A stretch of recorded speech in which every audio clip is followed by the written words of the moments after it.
April 25th, right? Yes, right, 10 after 11, 10 after 11 in the morning. Right. Good documentation. Right. New York City, Chris Payton and Hugh Fordin, and let's see if we recorded. Well, I met Johnny personally in 1974. The reason for my meeting was I was writing a book on Arthur Freed's unit at MGM. Arthur Freed was the man responsible as a songwriter, as a lyric writer, for all the songs that were in Singing in the Rain, and in point of fact, a lot more than that, about 800-900 songs.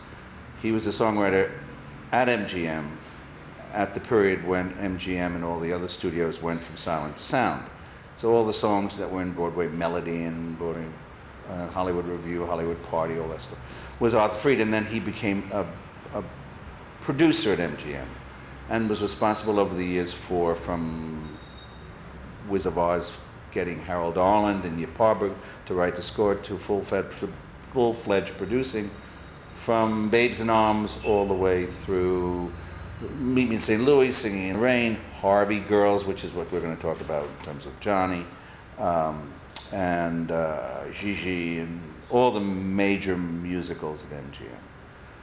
Johnny was very eager to talk to me, which I was very thrilled at, because I had been a big admirer of his, and I knew we had a lot of mutual friends. We had known each other over the years, just at arm's length, never really getting to talk to one another about what we were doing or anything like that. It's in the music business, one is like that. And my first impression of, we had a meeting, I can see it, even though it's 20 years ago, I can see the meeting in his tiny little studio, which was part of a tiny little apartment that he and Ginger had in a wonderful apartment house on the east side of New York. In the 60s, I believe it was. I'm not sure exactly, but I can remember exactly walking into this lobby and going, it was on, and I was on the main floor. And my gut feeling was, and is now today, that obviously at one time might have been the superintendent's apartment or something like that. But what a great pied-à-terre to have in New York, in that Johnny was not living in New York all the time, he was living in California. And so he was very relaxed, as opposed to some of the people I went to see in the course of writing this book that were a little basket casey, or to bring up bad wounds of bad experiences or what have you. But Johnny could easily talk about the good and the bad. And he started off by telling me how much of a big admirer he was of Arthur Freed's, even then when he started to work with him, because they had been in the business together, in that they were both lyric writers. And so in the music business, it's a very small business. It's as huge as it is, it's still a very small business. And what's great about it is that it's probably the most social business of businesses, in that when you're a performer, when you're a writer, you are surrounded by that social structure that requires you to enjoy yourself. And Johnny was that kind of person. He had a great sense of humor. Southerners usually do. I'm always very jealous of Southerners, because they have a way of looking at things that Northerners don't do at all. And boy, would I have loved to have been brought up in the South. Unfortunately, I was brought up in New York.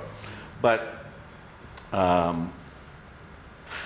want to say a few words about one of your questions, and that is in terms of filling in the gaps, and Johnny as a person, vis-a-vis what you see in writing and in letters and in his creative writing. Writers, particularly, are very, shall we say, introverted, very private, personal to themselves, not even to their wives or lovers. This is an area that nobody dare cross and come into. I say this from a lot of experience because, not as a writer myself, but the second book I did after Arthur Freed was a biography of Oscar Hammerstein II. Again, a writer who was not only a lyric writer, but a book writer. Not only a book writer, but a man of many causes. And I had not only access to all his archives, and he was a man who had total recall from the age of 5 and started to write letters to his son, which were done only as to prepare himself for an autobiography, perhaps.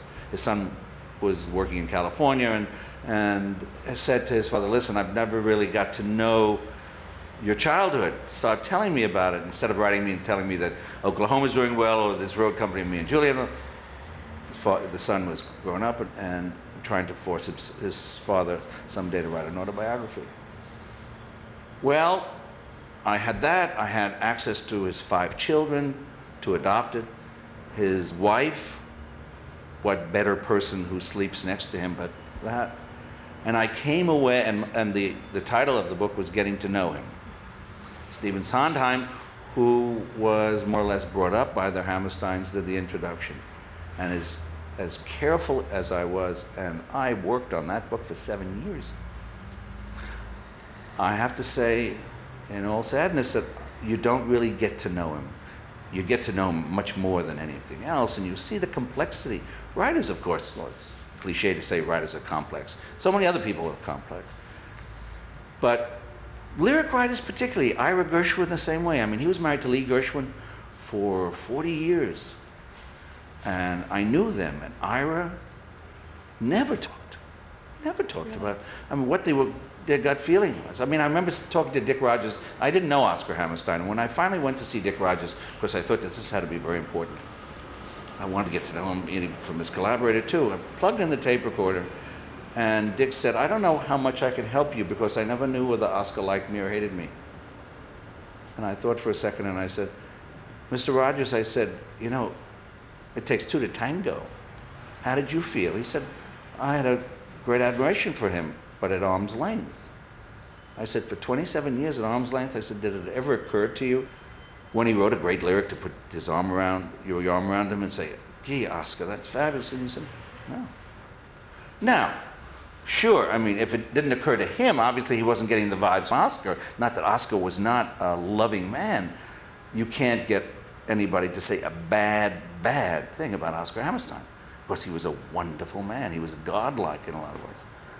But there is that persona that nobody dared get to. And Johnny particularly, because Johnny, over the years, must have been at odds with himself, fighting himself and not having the strength to either go for help, the need for help. Perhaps he might have got frightened if he went for help. Maybe he wouldn't be as creative anymore. All those kind of little demons come into your mind, because ultimately what killed Johnny was alcohol. Even though he didn't die of cirrhosis of the liver, the beginning of the end was when he fell off the bus. And he fell off that bus, not because of anything else, but because of the complications of drinking over the period of time. And he was in London, and he and Andre were not really working as magical as he hoped it would be, and accidentally he fell off the bus and hit his head on the, and from that time on it was all the way downhill, you know. And it was tragic, because knowing Johnny, you wanted to reach out and say, look, you know, not shake him, but hug him and say, Johnny, go for help. And as wonderful as Ginger was, she wasn't able to do it. Now, part of it also comes from, why wasn't Johnny Mercer a big lyric writer on Broadway? God knows he worked with the best. But even those people, those musicians like Harold Allman, never wrote a hit show. Mm-hmm. True. They wrote brilliant shows, and the songs are sung today as much as they were when they were first debuted, and you'd swear it was from a hit show. I mean, you'd swear St. Louis Woman was a hit show. Texas Little Darling, no, not so much. Foxy, no, maybe. But the collaborators he had, it wasn't as if he had bad collaborators. And I was talking to Margaret about this because I thought that's something that, why hasn't it? And Margaret said, think about the books. And that's true. Not always, but the book writer has a lot to do with it. And also the producer and putting all the magical things together, but the book writer does too, to a great extent. And St. Louis Woman, I guess, was the closest thing they really could get to a hit. Although I think there were other things that Johnny did that should have been of hit caliber. So that has a terrible effect. You also, as a writer, those words are personal to you. You don't want anybody to change them. And in popular music, a singer will always change a word. A note, the composer won't be that bothered with. Because a note is, it's not going to be a flat note. It's going to be a harmonic change. But a word, you dare not change. And that leads me to one of the stories that Johnny told me when we were talking about the Harvey Girls. And I asked him, how did he get to write it? And he said, well, he and Arthur, were really from the same, Arthur Freed and he were from the same school and of lyric writing, and he had wanted to work with Harry Warren again. I'm not too sure what they had done before, but I think he had said again. And so the Harvey Girls came along, and Arthur gave it to them to do because it was perfect, because there was nobody more ideal to do the Harvey Girls than Johnny, and that was one of the great geniuses of Arthur Freed. He was able to know exactly what songwriters to put together and work with, and let them just do what they were going to do. Okay. So Johnny said, Kay Thompson did a terrible thing. Kay Thompson was a vocal arranger at MGM, who later became a nightclub performer, who had been an entertainer prior to a vocal arranger, and then later was one of the stars in the movie Funny Face, with Audrey Hepburn and Kay Thompson, and Fred Astaire. And for Harvey Girls, as was the case at MGM particularly, when a musical number was expanded, if it wasn't a dance sequence, then the lyric had to be expanded. And he said he didn't know anything that Kay had done to the Harvey Girls until the day he was driving to the studio for the shooting of Atchison, Topeka, and Santa Fe. And on the radio, he heard what Kay had done. And he was absolutely mortified. And he went to the studio and went to Freed, and Freed said, it's done, it's too late. What are you talking about? It's wonderful anyway.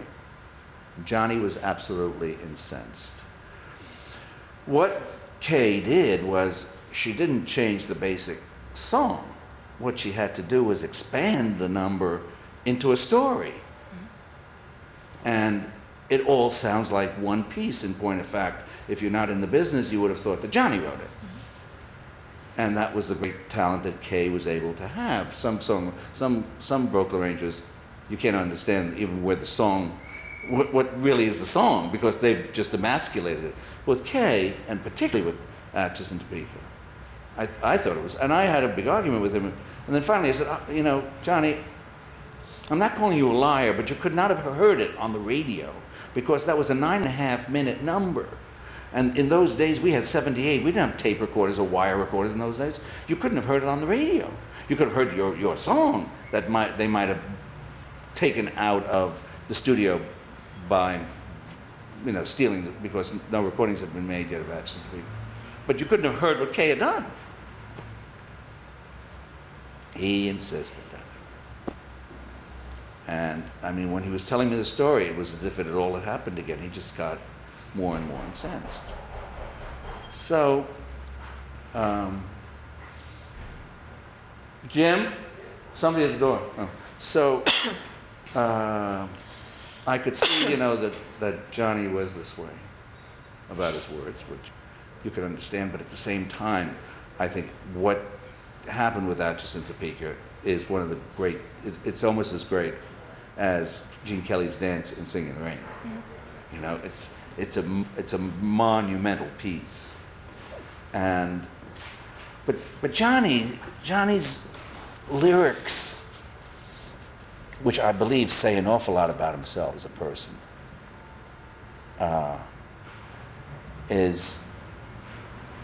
it's a dichotomy in a way, because Johnny's as much as Johnny was the life of a party and would sit down and had such a fabulous singing voice. I mean, so few, if any, songwriters can have a career of their own as a singer. Johnny could. And he could sing, he wouldn't sing his own songs at a party as fast as he would sing somebody else's songs. Of course, that's how proud he was about some of the other people that were at the party or that he had just heard. But I sensed there at that meeting that Johnny was really, he knew that he couldn't do a Broadway show and it would be a success. And that was a big hole in his, one of the many holes in his heart. This was still in 74 Yes. when you met. Yes. And by that time, he was already not well. That's right. Okay. Well, yes, but it wasn't a fast decline. It was not well, but it was not a fast decline. He still wanted to work. Intention was to work. And so we then started to talk about Hollywood. And there was an awful lot about Hollywood that he didn't like. As much as he loved the parties, he hated what was happening with Hollywood in the generation, not of the 70s, but even of the 50s and 60s. And that was where you couldn't be an intellectual. Really? You couldn't be someone who's seen a fabulous art exhibit at the Huntington Museum in Pasadena, or that you went to Kathmandu. Because he told me that people just got insecure that way when you talked to them, because they felt very intimidated, and like the only thing that they could talk about was what movie that they were working on, what did they just finish, and what is the next movie. And Johnny was a traveler. He loved to travel, which is so unusual too about a songwriter. Songwriters usually are deep anchored, and they're not curious. As a matter of fact, I used to say to friends, you know, I think Jerry Herman would be a great songwriter if he did what Cole Porter did. Go around the world. I mean, Cole Porter said that he was somewhere in some South Sea island and heard that Begin, that helps you not only just begin the Begin, but maybe other things. Johnny, you could see, he was a traveler, and it didn't matter whether it was for a black person or for a white person. It didn't even sound like he was writing it for a black person. It was for a person. And his style is so undated. There's nothing old-fashioned in the construction of his thought in song. And I'm not trying to go into that because we're not here to talk about him as a songwriter, but we're talking about trying to get to talk to him more about a person. He wanted to be classier. I thought he was pretty classy as he was. I know that. Then he said to me, he said, you know, I wish I could be cool like all the other people that when I go to a real big party on Park Avenue, but I can't. I just got to be myself. I said, what's wrong with that? He said, well, I wish I could be classier. And I think what he meant was not say exactly what he's feeling all the time. And in that way, he'd be able to have circulated with a lot more people than he did. I think that his group of people, as much as busy as he was, certainly, in the music business, expanded further than just the music business. And he wanted to be further into that. Because we started talking about my cousin, who was an art dealer of African art, and he went more crazy about that than wanting to talk about the music business. Whereas I would have thought he would have been more secure talking about the music business. It's interesting that he commented about wanting to be more, I don't know, slick, maybe, Yeah. or whatever, because we've noticed in photographs that we have in the collection, you'll have 2 or 3 movie stars, and you'll have Johnny Mercer. And maybe they're all wearing hats or whatever, and you've got 3 men who look like movie stars, and then you've got Johnny. Johnny who Mercer, looks right. like Johnny. Exactly. And the same thing in his acting. He's definitely himself. Right. Even when he's acting. Right, In exactly. front of a camera. Right, yeah. We have a photograph. He was on a White House record library commission of some sort, and it's Pat Nixon in one of the offices. Right. And everybody's sitting there like this, and we have 2 shots. Sure. And he's sitting there, he's got a big grin on his face. Right. And the second shot, he's leaning over pulling up his socks. Right, sure. And it's just like, hi, here I am. Right, sure. Yeah. About the Capitol days, are you going to be able to talk to Peggy Lee? We haven't started on the West Coast group yet. I'm hoping that we can. Do you have any feeling for whether she'd be friendly towards something like this? I think so, if she knows all the other people Okay. and drop names in the letter 'Cause that I'm have hoping- cooperated. Really? Yes. See, we started with sort of our side of the country, with Georgia and with the East It's Coast. very important because Peggy was there at the beginning of Capitol, the very first day of Capitol. And she even told, because I wanted to know the story of how Capitol started and how Johnny got involved. I mean, a songwriter doesn't usually get involved in the starting of a record company, right? No. And I'll tell you the story, but she could also enlighten you much more because she and Johnny were very close friends. Oh, really? Oh, yes. Oh, I didn't know. Oh, yeah. They were all very unhappy about what was going on with Dave Kapp at Decca. Dave Kapp had Decca Records. And Sarnoff and I don't know who was in charge of the A&R department at RCA, but then there was RCA. And Columbia wasn't really, Columbia was a not a wildly creative company, they thought. And so Johnny was very close with a man who had a record shop by the name of Glenn Wallace. Wasn't like a record shop like you'd see in any little store, in any little town. The record shop was on a prime location on a corner on Wilshire Boulevard, in just on the borderline between Beverly Hills and West Hollywood. And so when records would come in or when they were all together, they used to hang out there. And Alan Livingston was in California in the not creative part of the music business, but administration, and he knew an awful lot about the legal affairs. And he was hoping someday to be the head of a studio. And they were all together one night, and they started talking about starting a record company. And is this Mercer? And... Mercer, Glenn Wallace, and Alan Livingston. Okay. And they said, yeah, we've got a group of friends. We've got Peggy, we've got Margaret. I mean, Margaret was just starting, she was just a little kid. We've got Harold. We'll let even Harold Allen sing along. We can do some jazz. Why not? So, Cy DeVore had a clothing shop in Beverly Hills, and upstairs he had this empty space. And so he said, sure, use the offices, right? I mean, it's like summer stocked as we know it, right? But that's the way it happened. They all got together and they said, look, third apiece, start a record. Then I asked Peggy, I said, how did you get the name Capitol? And I think she answered the question, but I don't believe it was correct. She said, well, they wanted a company that would be the top, you know, and the Capitol looked like the top. But I think there's got to be another reason for it, another Well, Ginger answer. suggested it. Excuse me? Ginger Mercer. Ginger, okay. Suggested it.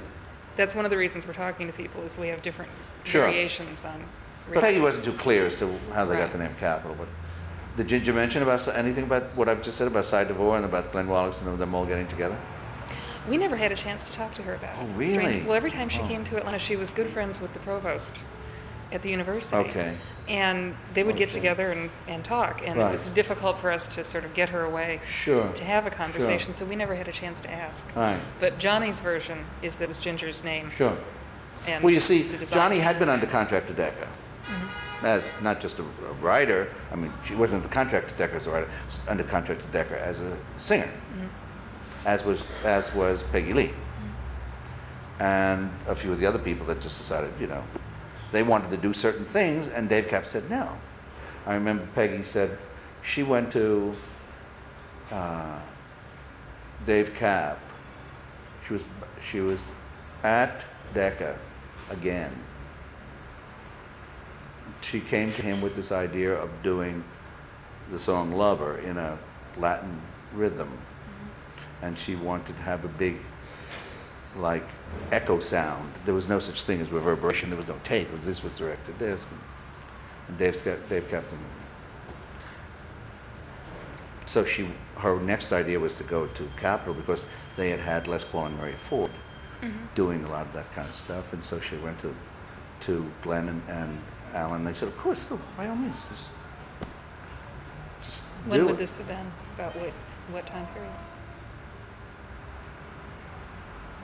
Wait, I'm getting this confused. No, she was at Capitol still, and she wanted to do this, and they said no. They had Les Paul and Mary Ford. That was enough. So Okay. she went to Dave Kapp, and Dave said, just do the telephone book if you want to. Just come back to my label.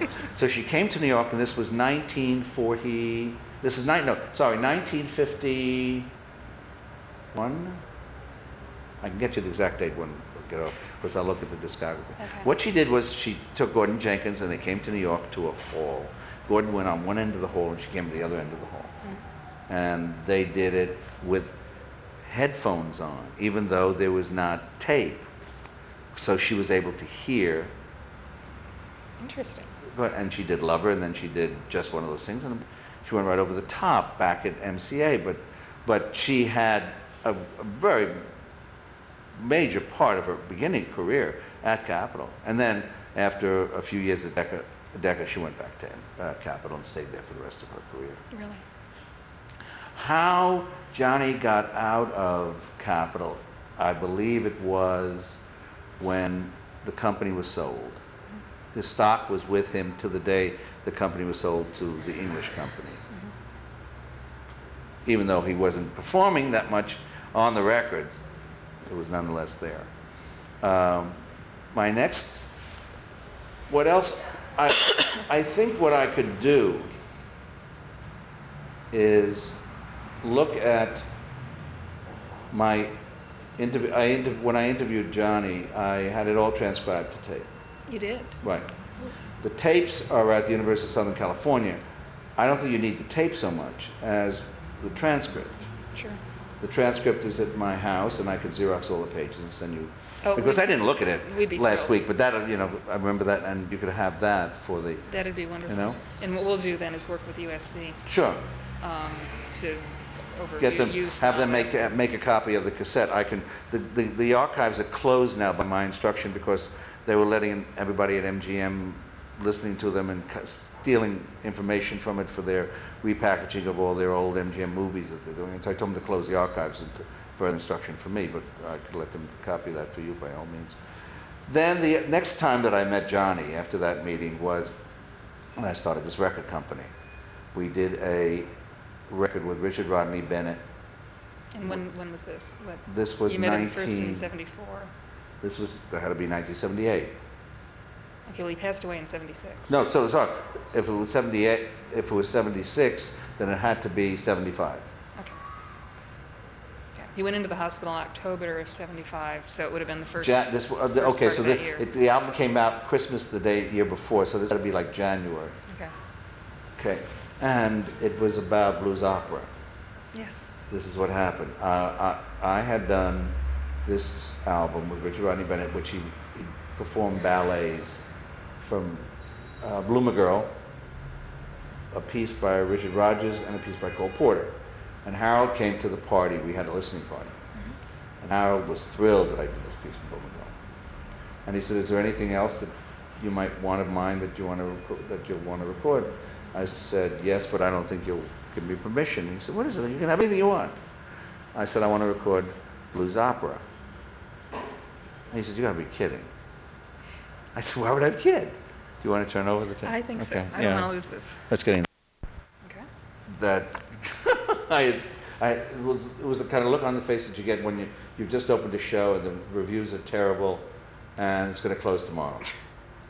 He said, why would you want to record blues opera? I said, because I saw the show in Europe. I know that it can be better than what it was. And I said, what other American songwriter aside from George Gershwin has written an opera? But you and Johnny Mercer have. So he said, talk to Johnny. So I called Johnny on the phone. I don't know where he was. But I could tell that it was not an easy conversation that I had. And he didn't understand at first what I wanted to do. And then when I told him, he got excited. And he said, you know, there's a lot of songs that you're probably not going to get from Harold's attorney because we threw it out even before we went into rehearsal. So I said, well, let me see what I have. So I went to Harold's attorney, got the piano score. No, it wasn't the piano score, it was just the score. And then I knew that there was a score out at USC because Arthur Freed had been given it. Arthur Freed was one of the principal investors in St. Louis Woman, the show. I think with the idea that MGM would ultimately do the movie of it. And so there was a original script of St. Louis Woman back in 1946 in his archives, as well as blues opera, Free and Easy, and songs.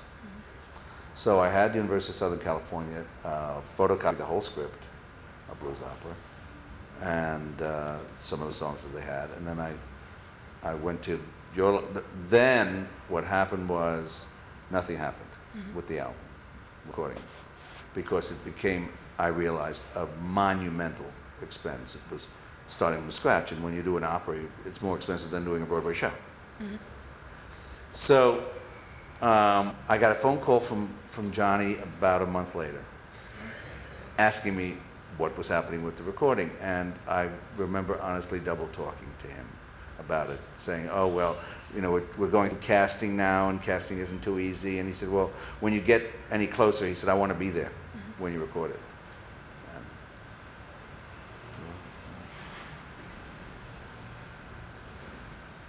And boy, was I hit when, I mean, I knew he was going down fast, but you know, when the final period comes, you're not ready to accept it, you know? You're not really Did you ready. see him much right prior to, he was, as I said, he was hospitalized in October of 75. No, I didn't.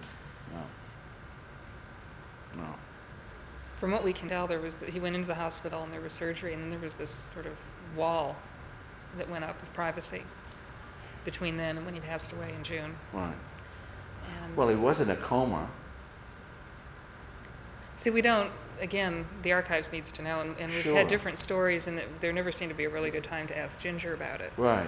News clippings, well, first of all, we have letters that colleagues wrote saying, we've tried to reach you, we've tried to call, you know, we're hoping this gets through. So clearly, even colleagues and relatively close friends couldn't necessarily reach him. And then there are news reports that say that he was well enough on his birthday, which is November, to sit up and watch movies. But then he was moved home. The studio was turned into a hospital room, essentially. And we just don't know. We've heard all kinds of rumors and all kinds of stories. One of the rumors that we've heard was that he lost the use of words, which for Yes. that man would have been a Devastating. particularly Right, terrible sure, thing. and it would have just closed up, yes. We've been told that he had given instructions to the doctors before that if whatever they found was something they couldn't deal with, to just let him go. That he didn't want to simply linger or be in Yes, a that's coma true. indefinitely, Yes, that kind right, of thing. yes, So we really don't know. right. Margaret saw him not too long before he went into surgery, and so Right. she has some remembrances of talking with him and of his sense of what was coming. But so far I haven't talked to anybody else who, other than Ginger, who we didn't get a chance to talk to, who had a chance to see him. You must see Andre Within a Previn. couple months You have to before. see Andre Previn. I thought of that. Oh, yes, because Andre's going to be a major, we have kept a very close relationship, Andre and myself, from the days of when I did the book on Arthur Freed. And about 4 years ago, I wrote Andre and I said, I want to put out The Good Companions. And I have found out that you own the master. The master means Right. the rights to put it out. And I said, would you let me do it? He called me on the phone. He said, I'm not going to even answer this letter. Of course you can do it. Call my attorney and draw up the piece of paper and everything like that. And so we put it out on compact disc. And that's when the accident happened. The major accident that I always attribute to what happened to Johnny's health from that time on. And so he can fill you in. I mean, here's a collaborator that's still alive. Mm-hmm. Are there any collaborators of Johnny's of any great consequence? I mean, Not many. We missed Henry Mancini. Yes. I didn't even know he was ill. Mm. And we'd been hoping, of course, to get Sure, there, yeah. and never did. Although we'd like to talk to Mrs. Mancini, Sure. who probably knows a lot. She's not well. She's not? No. Oh, gee. Okay. Well, we'll have to pick up the pace on that then. Her name is Ginny. Is it? Ginny. Ginger and Ginny, right. Did you know that he was going to write with Paul McCartney? He wanted Margaret to. told me that. Yeah, it's true. That It's true. she was sort of the messenger right. for that She wanted request. Paul McCartney, but he was going to the hospital. Oh, really? Yeah, that was it. Yeah, that would have been incredible. I don't think there's anyone alive. Well, Marvin Hamlish. They Yes. have something together. I forget which. But Yes. So there's Oh, that terrible show on that terrible show on G. Seberg, isn't it? I don't know. I think it's that. I think it's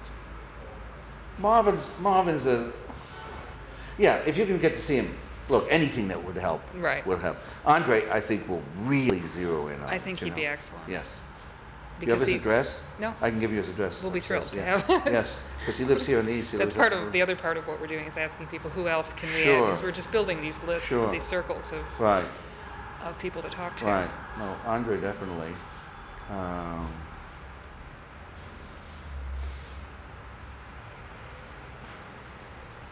So projects that you did that involved him were your book, Was the book and then possible Blues Opera. release of Blues Opera. Blues Opera? Right. Okay. Yes. Right. Those were the two things that we did. Yeah. And we spent a greater part of 2 days on the book. Neat. Yeah. Oh, yeah. Because since he knew Arthur that well, I was able to have him. Naturally, I wasn't talking about Johnny. I talked to him. Tell me more about Arthur, even though Arthur was still alive at that time, and he didn't care.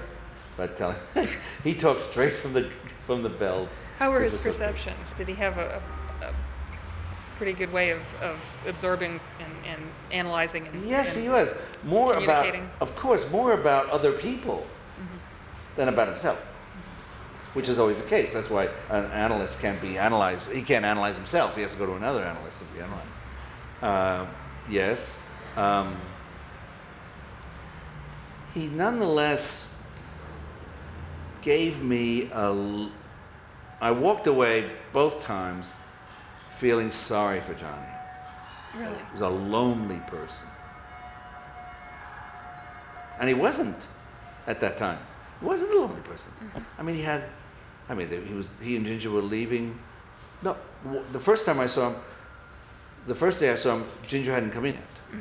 He was there alone in New York. She was coming the next day, and then they were going off to Europe. That's why they were. So I mean, here's a guy, lonely. You'd think he didn't have a wife. You think he didn't have many friends.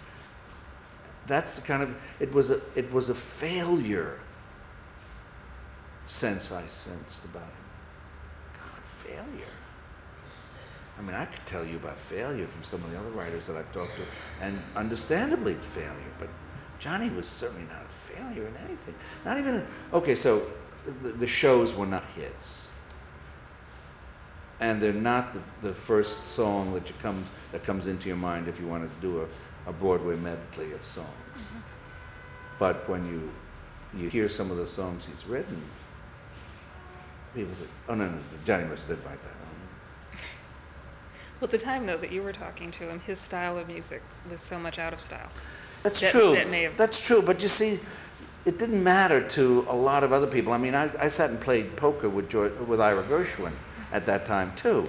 Ira had a kind of even though Ira was even more introverted than Johnny, there was a kind of security that you had about yourself, even though you were living in a world Arthur Freed too. I mean, Arthur Freed, aside from his songs, even the producing of movies had passed him by. But yet, you could sit back and appreciate your catalog.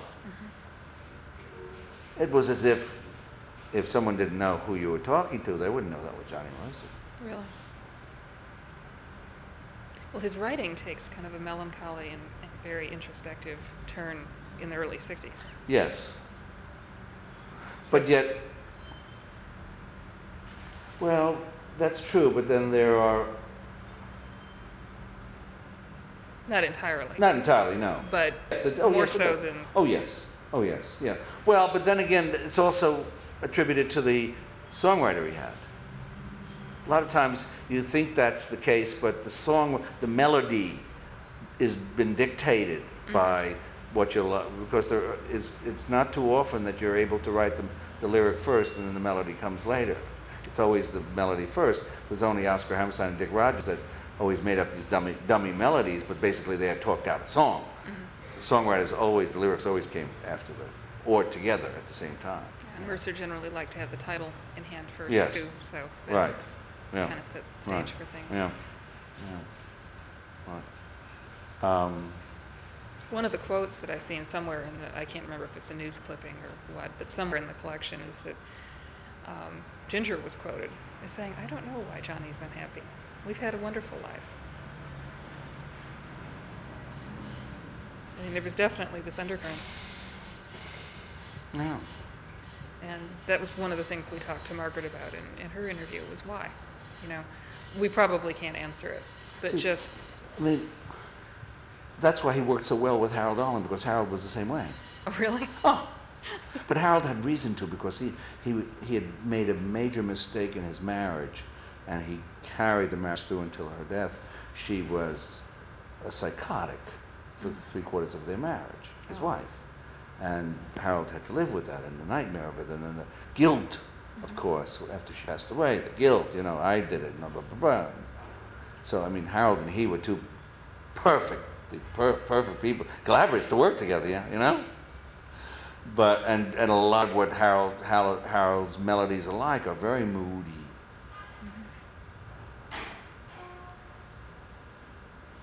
How did his Why? southernness, did you notice? Excuse me? Did his southernness, Mercer's Oh, southern yes. stand Oh, yeah. out Oh, very no. much? Oh, please. I've lived It's down there long enough now, I don't notice much anymore. No. Oh, but- no. Written right over. It was like a message right over his head. Oh, yeah. It's there. I mean, it was beautiful and it was there, That's where a Southerner can be so warm in meeting somebody for the first time that a Northerner can't.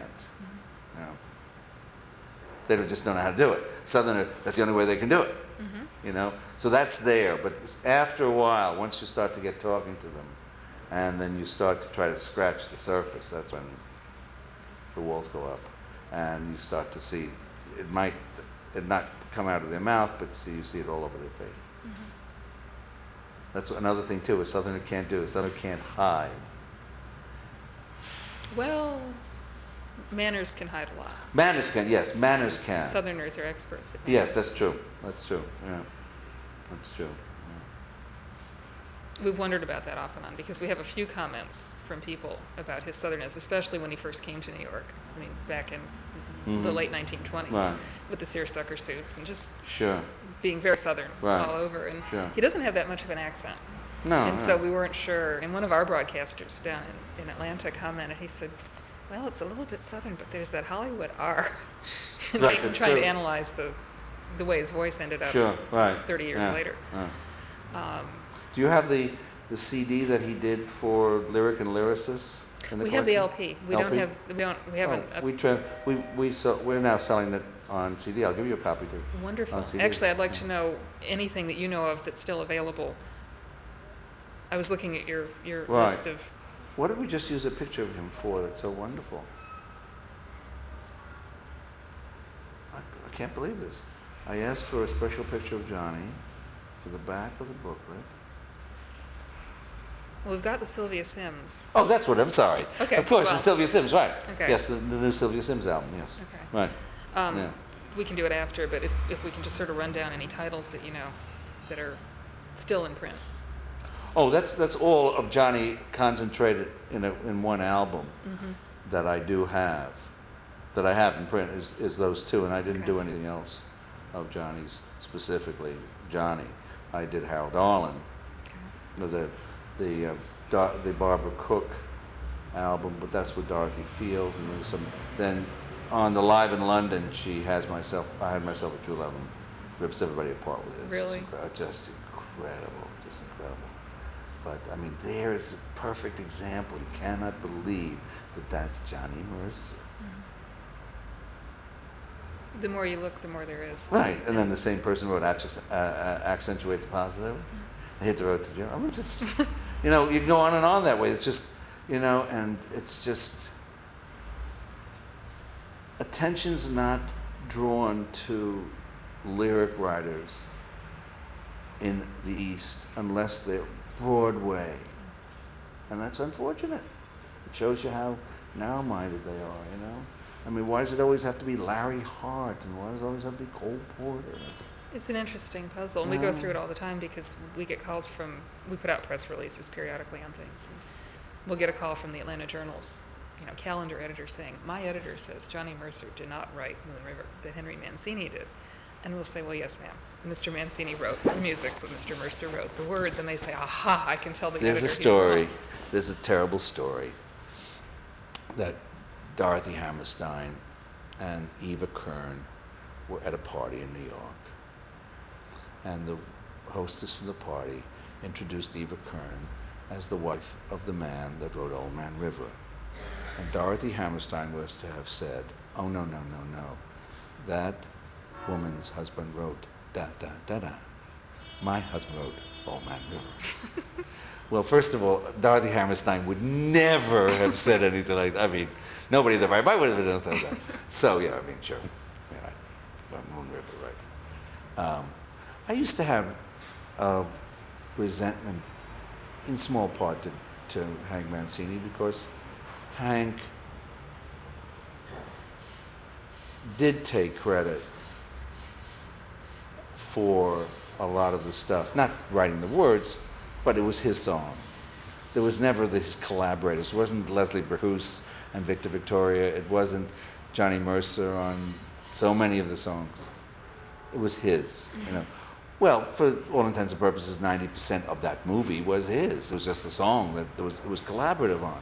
But Hank really bothered me that way because I saw Breakfast at Tiffany's first preview, not in a theater, I mean in a theater at Paramount, when the song had just been put in, the score had just been dropped in. I saw the movie in a rough form, but this was when it just dropped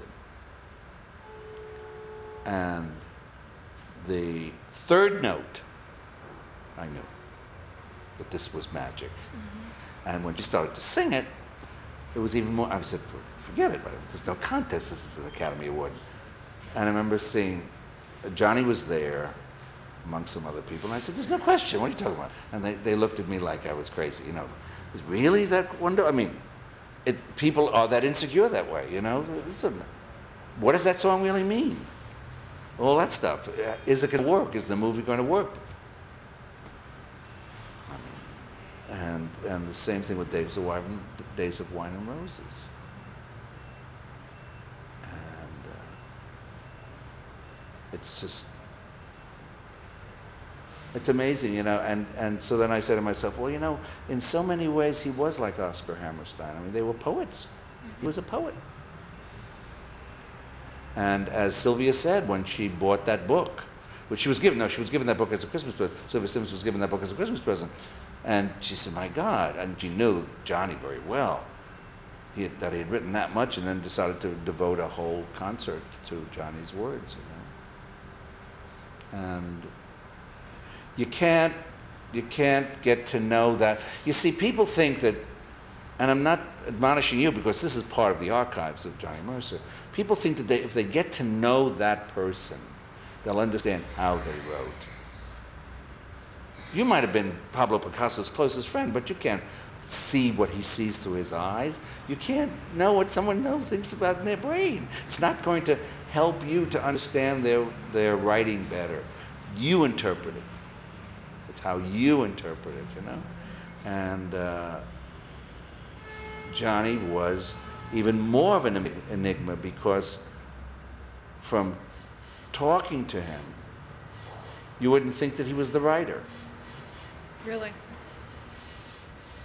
When he talked about his work, oh yeah, then he was protective about it. But in general, you wouldn't believe he was the writer. I mean, because he had so much charm. Mm-hmm. Writers aren't supposed to have charm. Their writing is supposed to be charming. They're supposed to be boring, or they're supposed to be very introverted, you know, or off in another world, a tangent, because they're working on so many things at the same time. But Johnny could. If Johnny wanted to, and this was why Johnny was so great at parties, he would fit in everywhere, anywhere he would go, and he was just charming. Mm-hmm. Because that was him. He wasn't putting it on. He didn't have to put it on. That's why he said, gee, I'd like to have been more aloof. He couldn't put it on. He had to be just, so. One of the things we've noticed is that even though Mercer's name isn't necessarily well known to the public anymore, his music is everywhere. And increasingly so. His lyrics, you mean? Right, his songs. Oh, yes. His lyrics. Oh, yeah. And that it may have moved from the top 10, although it may crop up there from time to time, but that it's probably closer to the American public, perhaps even than it was before. Yes. It's in advertising. Yes. It's in yes, it's true. movies. Mm-hmm. One of my students came and said, did you see Star Wars 2, 3, whatever? You know, they had a Johnny Mercer song in there.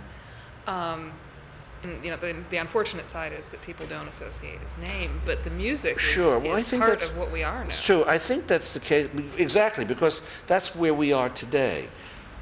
In the 70s, the 80s, 70s, 60s, we weren't going back to explore and discover and rediscover. Now, it's constantly a rediscovery of things, and they're in the front, because they're in the front because they deserve to be in the front, and people say, gee, I'm discovering something, rediscovering something. Mm-hmm. And that's why it's there, you know, and that's why people like Johnny, for all intents and purposes, has a much stronger catalog than other people that have had a longer career in the theater or in movies. Mm-hmm. Do you think there's a Mercer Renaissance happening, perhaps?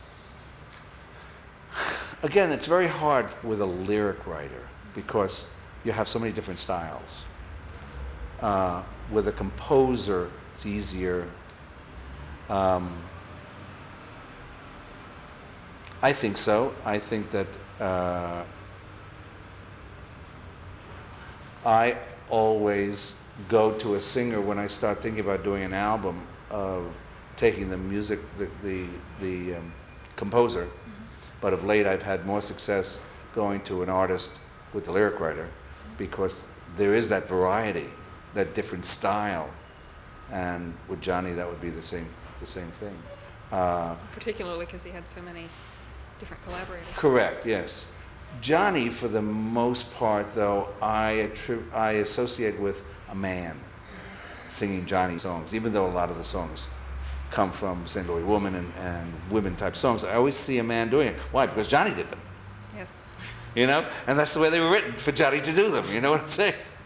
So, and that's why I've not thought of them per se, because most of the artists that I produce on my label are women. Like when I decided I wanted to do an album with Barbara Cook, the first person that came to mind was Dorothy Fields. Mm-hmm. Dorothy wrote for women. I think I'd love to do an album with her doing Johnny songs, as she did so well in that album Live in London. I Had Myself a True Lover and Accentuate the Positive. There are very few companies where you have the singers that can make the Renaissance happen, because they'll do one or two songs, but they won't push it, because people today, the young people today are discovering him for the first time. They're the songs that their parents told them about, or their grandparents told them about. Mm-hmm. Well, that's one of the reasons I asked, is that the number of calls we get at the archives of people wanting to I love this, write a musical using Johnny Mercer's songs, which just we think is a wonderful idea, but Sure. perhaps Go it's and been do done. it. Right. Reviews on Mercer, Well, look at this revivals project of that Mercer Margaret's things. been doing, you know, this Johnny Mercer. Exactly. Oh, yeah. And it's increased. I mean, it used to be we got the occasional call, and Sure. a couple of years ago we had a whole flurry of them. Right. And we've talked with Wayne Watkins a little bit at Capitol, and he Right. said, look, all these Johnny Mercer releases. Copyrights. that they And we're have, trying yeah. to get a, Sure. we're trying to get a handle on even how many CDs have come out that have Right. Mercer things on them, Sure. that are substantially Right. Mercer.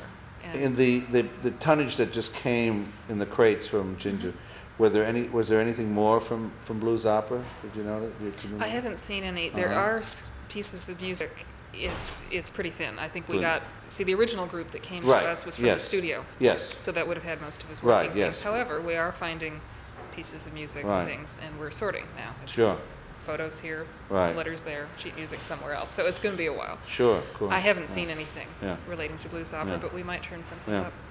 Or we might turn up correspondence relating to it that would shed some light on things. Breen, I think Breen is still alive, but I mean, he'd be the worst person to talk to because he really Johnny hated him and he hated Johnny, and he dealt more with Harold than he did with Johnny on Blues Opera. Mm-hmm. Breen was the producer who had done Porgy and Bess the year before, so I don't think he would have been any successful at all. We could check with him now. Yeah. Well, let's go upstairs. I'll give you the address, unless there's Okay. any other questions. No, I think Yeah, that's it. Okay. I'll get you Andre's Thank you. address, and